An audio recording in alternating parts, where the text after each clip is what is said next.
All right. So as I said to a certain office through an email, or a school rather, in the Canadian Forces, if you don't know me yet, you will. Because things need to change. There's people that want to speak up, but they can't. Otherwise, they'd face court-martial. And since I'm a civilian, I have certain freedoms and privileges, and I will exercise them according to my abilities, as best I can. Because as I've said in another video, I wish to serve those who serve. Because there's a lot of people in the culture out there that don't understand what it is to make a sacrifice. And that's the end of that. Let's not forget it. So, and we're looking at this paper here, this white paper. I'm not going to tell you where it's from because obviously sensitive information.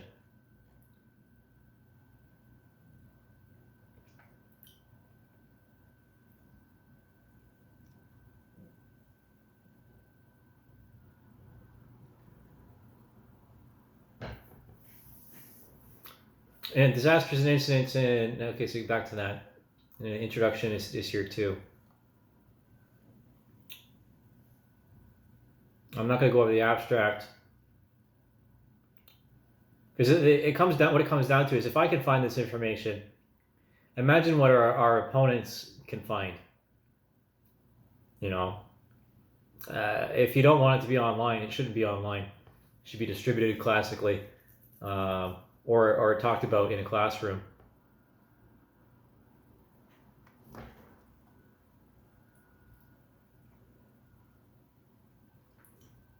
Okay, so this is a little quote by the Army commander. Again, I'm not going to name names because we don't want to make anybody a target. On the CAF's increasing climate disaster response. So this has to do with large-scale issues, and the one that I'm thinking about was the flooding in Quebec, in Montreal. And I remember I passed by a deployment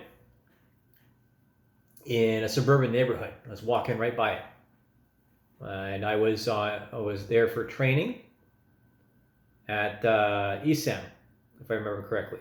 I took the bus a little too far, and then I had to negotiate my way back to covetous, where the hotel is, or was rather, close to Bombardier.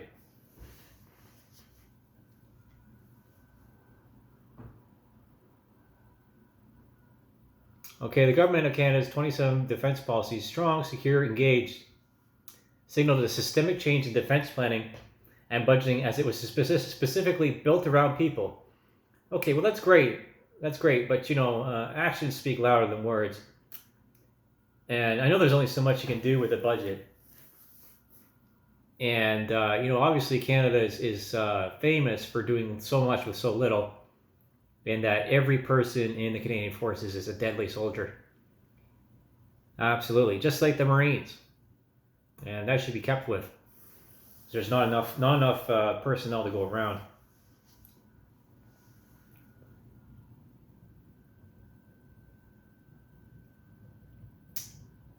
So they call it SSE.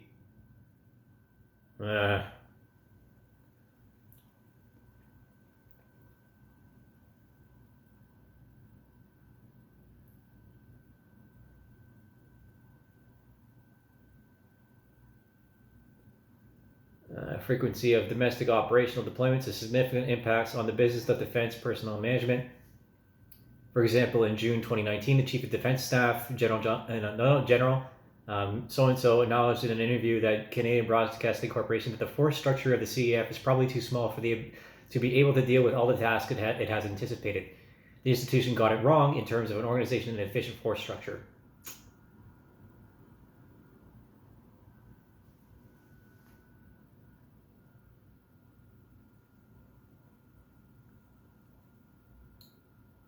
Okay, so to be sure, and we're going to do more quotes here before I get to the disasters. To be sure, the CEF's primary mission as directed by the federal government is the defense of Canada and the support of Canadian values and interests. However, the CEF, by being the first option of government recourse in crisis management, in crisis mitigation for domestic assistance to civil authorities and non-governmental partners is losing its overall operation effectiveness against the evolving pan-domain threats to both Canadian and the international community. So basically said,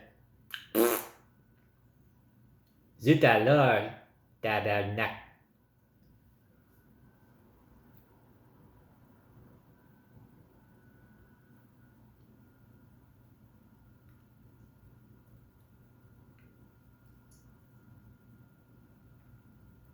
I'm going to skip some of this again.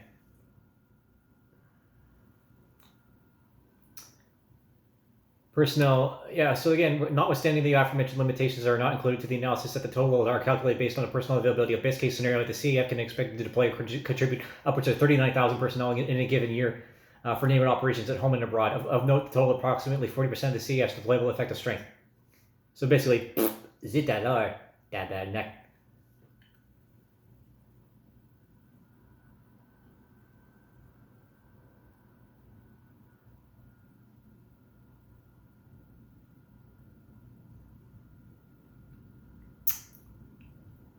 Elaborated into 4 chapters, this paper will demonstrate the need for a systemic evolution of how the CEF is structured to meet all the requirements while maintaining operational efficiency for other mandated commitments.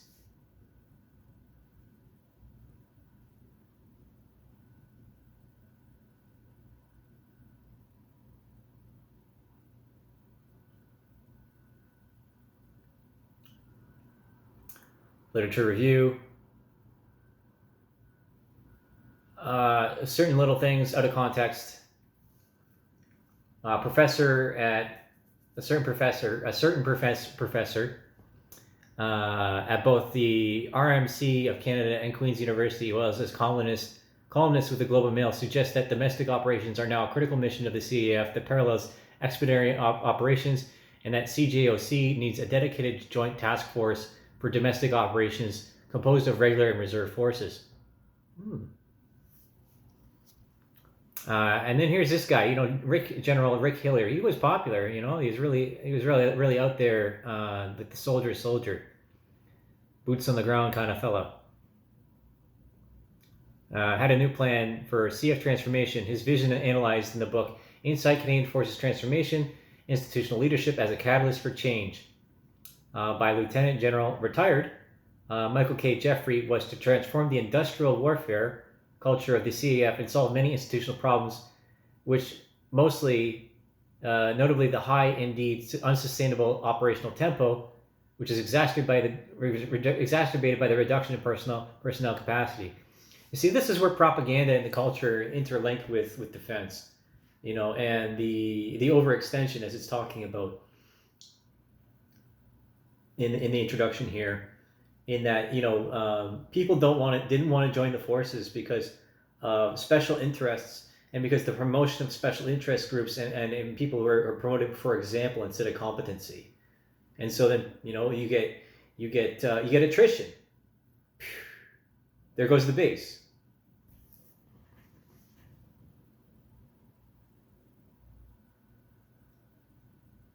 Skip all that. Skip that. Skip that. Skip that.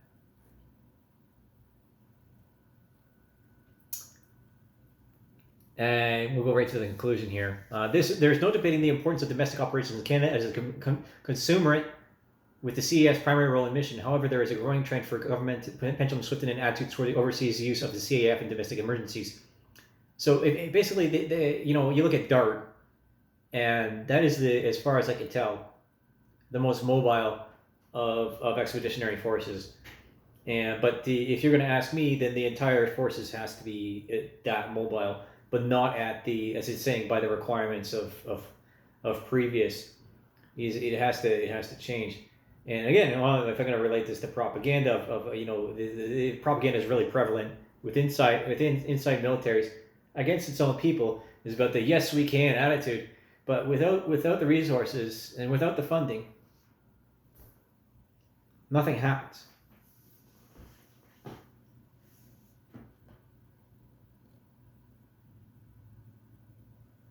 I'm not going to read that. Again, so it just a lot of this seems like really sensitive information. It shouldn't be on the internet.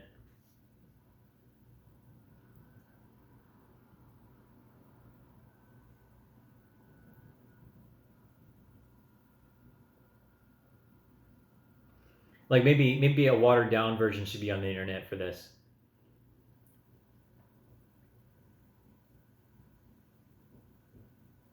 You know, because people who are writing this stuff, you know, as competent as they are, you know, this is definitely an inter-organizational document.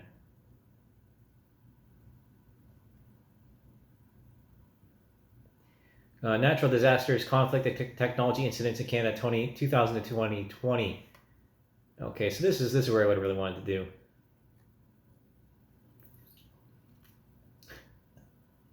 So domestic is the same as, that's another way to say clandestine, because if you can do this domestically, the certain operations you can scale warfare within your own country if necessary against you know, civil uprisings or otherwise.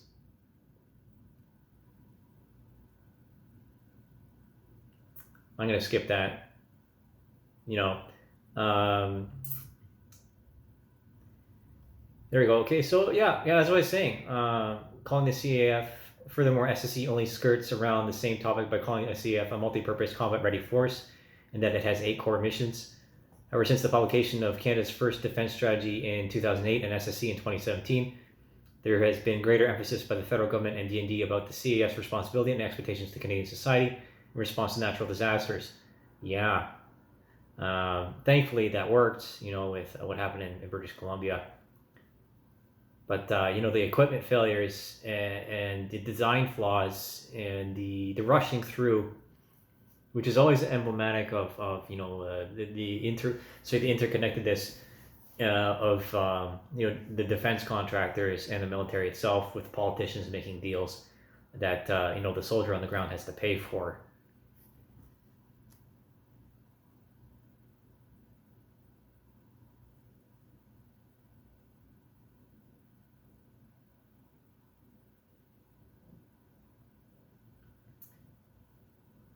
Yeah, yeah. It's not as interesting as I thought it would be.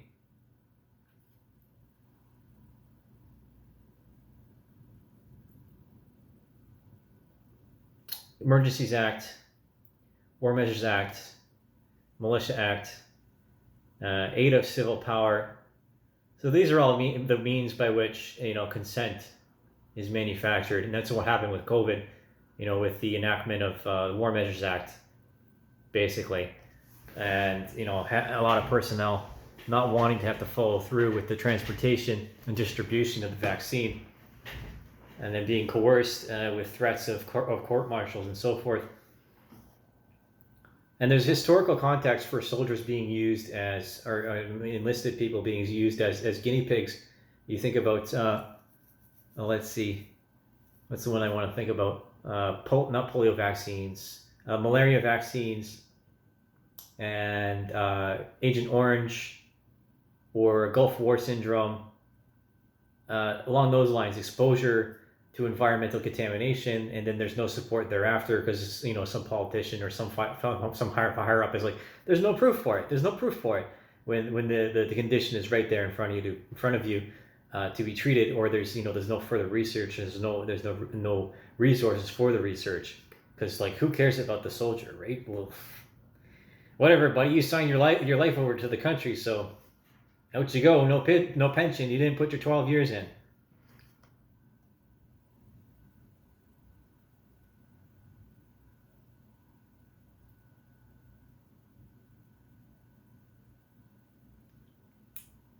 Okay, so,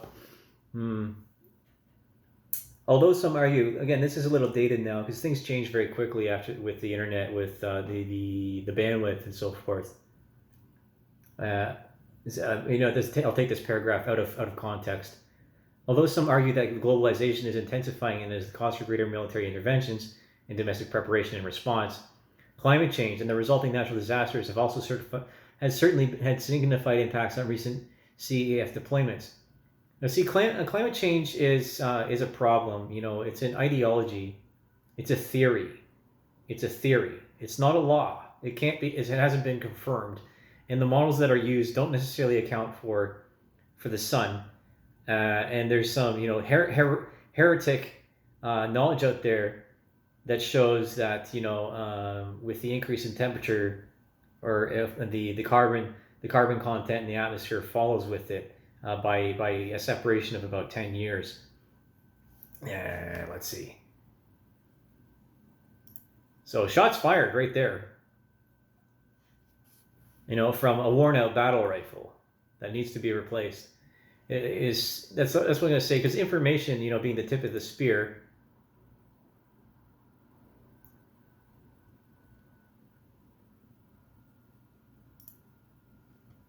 You know, what would I do with these things, with these C7s? I would give them the Rangers, because they did away with the Lee Enfields, right? And then what they give the Rangers, yeah,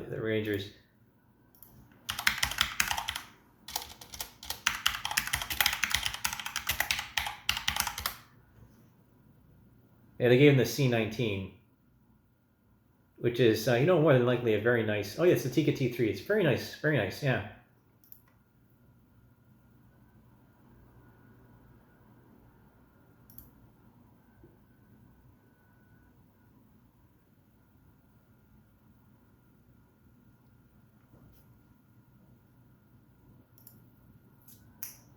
A C20 DMR. Oh, nice. I would love to use that thing.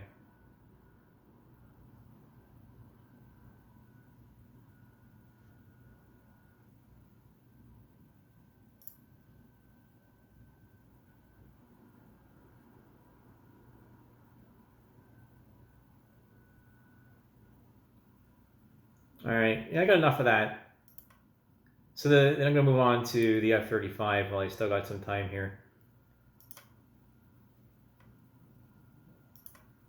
CASR, which I'd love to bring back, by the way. It was a fantastic resource.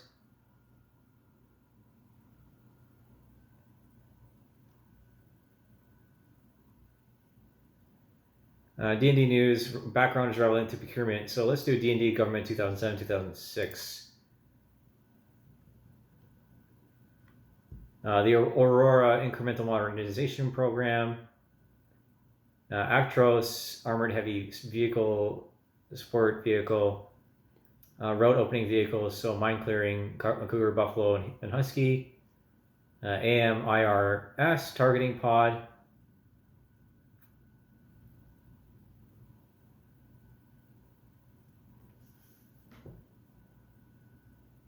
Now, let's see. I'm going to look this up. Center barrel.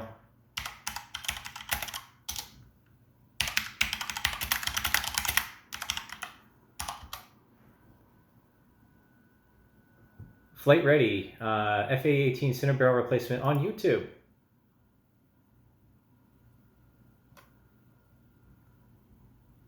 Nav air system comm. Now, obviously, they're not going to show anything particular to it, but they will show it to see the capabilities.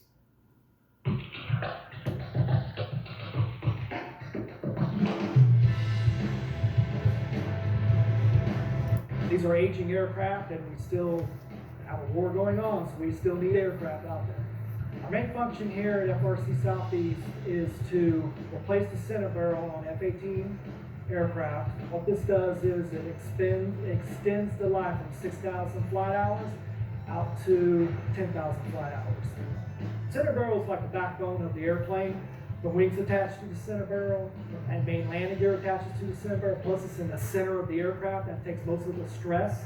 There's a lot of cracks found at the 6,000 flight hour on these aircraft, so that was the reason why we were focusing on the center barrel to extend the life of this aircraft. Okay. So there's two different manufacturing methods for for pieces in an aircraft. One is, well, actually the two that follow one after the other is drop forging, and then also chem milling, so chemical milling, in order to thin certain parts out for rigidity and flexibility, durability, whatever you want to get from it. And one of the largest drop forge machines exists in the United States. I'm not going to say where. I don't need to. Anyone that knows that information, you can find it on YouTube. Honestly.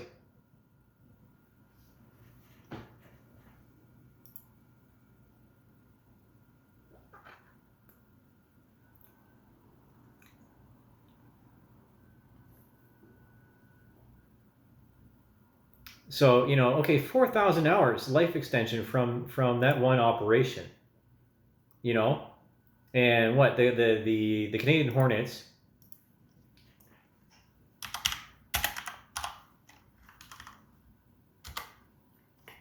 have been in service since 1983. So that's longer than I've been alive. That's close to 40 years, so 83. Yeah, just about 40 years. And that's a really long time for a fighter aircraft.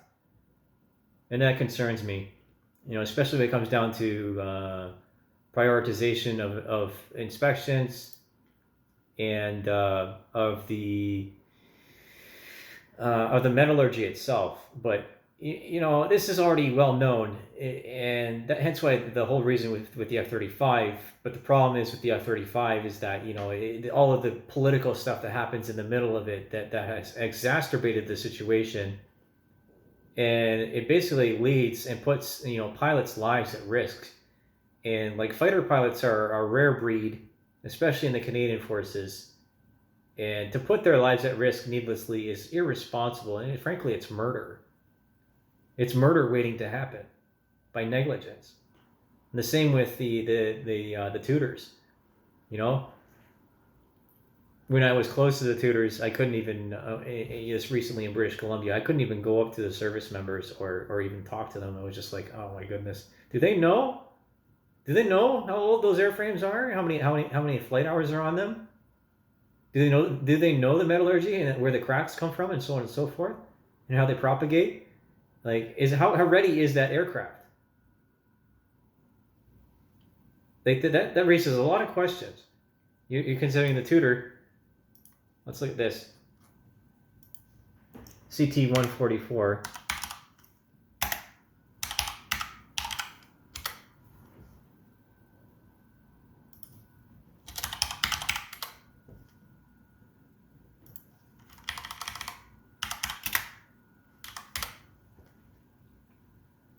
The CT-144, which fielded in 1960, okay? Canadair. Canadair is Bombardier in Montreal. To 1966. And I know there's still a lot of them around, and hence why the government's just like, whatever. Go away, just deal with it. You still have like 50 or 60 of them lying around in Ontario. What do you care? Get in the aircraft.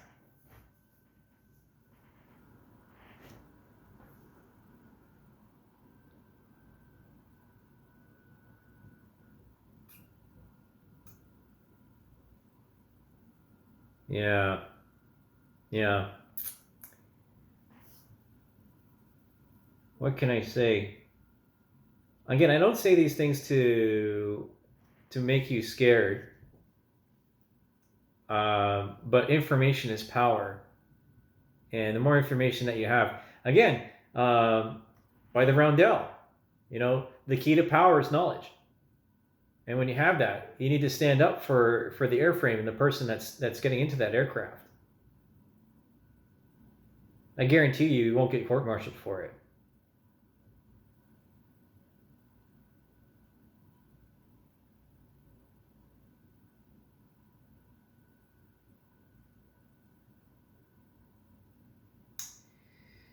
It served its life, and if it's a priority, these aircraft need to be retired entirely.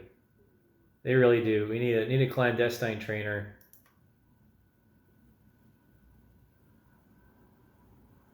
So we're at 24 minutes, and again, I'm gonna restate that I'm not behind the F-35. I'm not. I think there's better aircraft out there.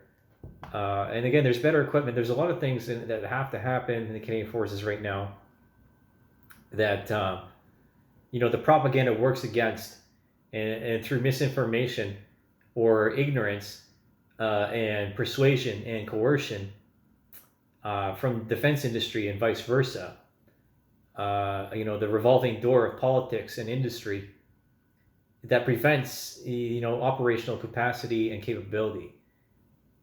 And that's a bit of my analysis, and we'll keep it there. So, take your ammo and run with it. See you next time.